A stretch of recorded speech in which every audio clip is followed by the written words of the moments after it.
كلمة في التقريب بين السنة والشيعة. هل لك في دقيقة تقول فيك كلمة أخيرة على موضوع التقريب؟ نعم. لا من وقتك، من الدقيقة الفاضلة تقول كلمة على التقريب معه. أنا أطلب كلمة للتقريب أقول أولا ما ذكره التيجاني من سفاسفة على أصحاب النبي صلى الله عليه وآله وسلم كلها مردود عليها في كتاب حقبة من التاريخ وكتاب كشف الجاني، لأنه الآن يسرد ويهدر هدرا لا يمكن أبدا أن نرد على هذا الهذيان في أمثال هذا الوقت. كما ترون هي ربع ساعة أو أقل.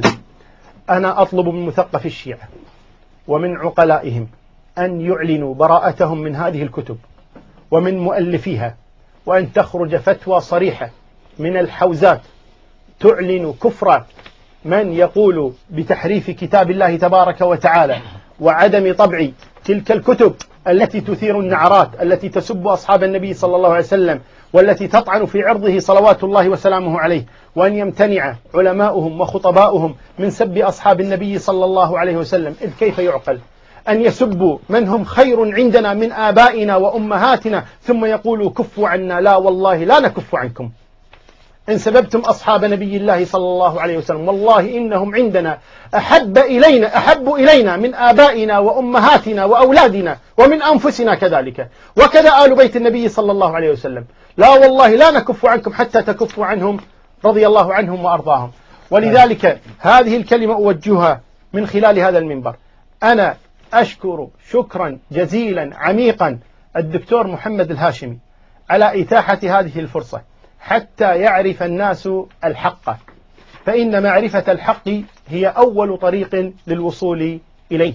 وأنا أدعو دعوة واحدة جميع الشيعة في هذا الزمن، أدعوكم فقط إلى تصفح كتاب الكافي، إلى قراءة، إلى سياحة في عالم هذا الكتاب الذي هو أعظم وأتقن وأصح وأشرف كتاب عندكم. لم يؤلف كتاب في الإسلام يوازي أو يدن. اقرأوا هذا الكتاب واعرفوا من أين تأخذون دينكم، وارجعوا إلى كتاب الله وادعوا عنكم الترهات.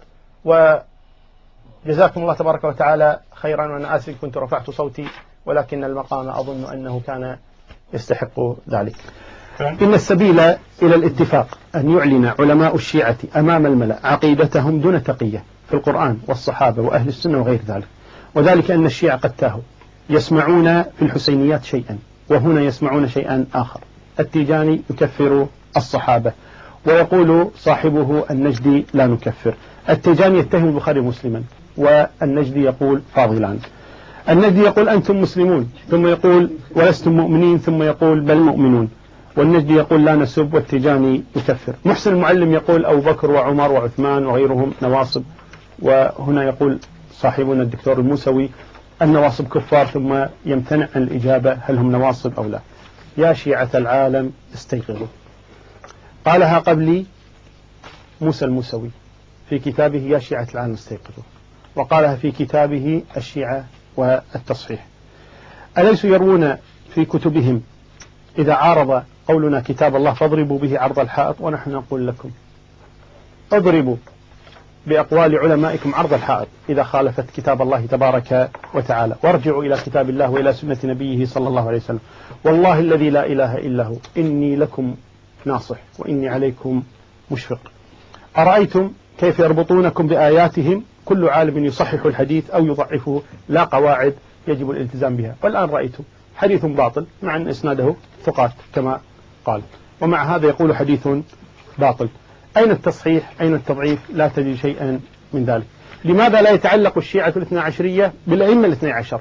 لماذا تقلدون هؤلاء أهل العمائم؟ لماذا لا تقلدون الأئمة الاثنى عشر؟ أين مروياتهم؟ أين أحاديث الرسول؟ ارجعوا إلى كتبكم، اقرأوا كتبكم، نريد أن نرجعكم إلى دينكم، ارجعوا إلى دين محمد صلى الله عليه وآله وسلم.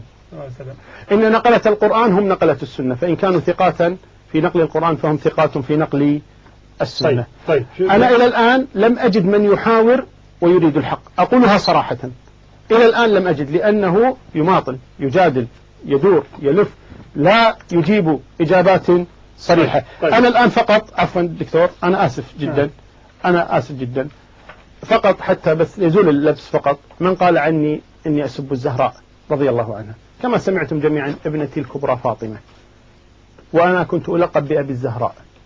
ولكن على كل حال والله الذي لا إله إلا هو نشهد الله على حبها. وأما قوله إني قلت إنها منقصة لها، والله الذي لا إله إلا هو ما هكذا كان الأمر، وإنما قلت كما قال الله تبارك وتعالى، وتعالى الله جل وعلا عن المثل عن نبيه صلى الله عليه وسلم: وإن كادوا ليفتنونك عن الذي أوحينا إليك لتفتري علينا غيره وإذا لاتخذوك خليلا ولولا أن ثبتناك لقد كدت تركن إليهم شيئا قليلا إذا لأذقناك ضعف الحياة وضعف الممات ثم لا تجد لك علينا نصيرا.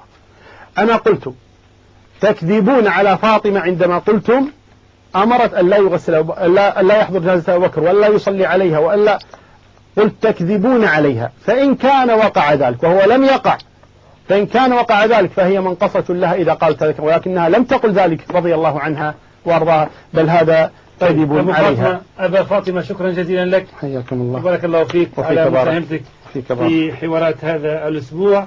احنا جعلنا الكلمة الختامية.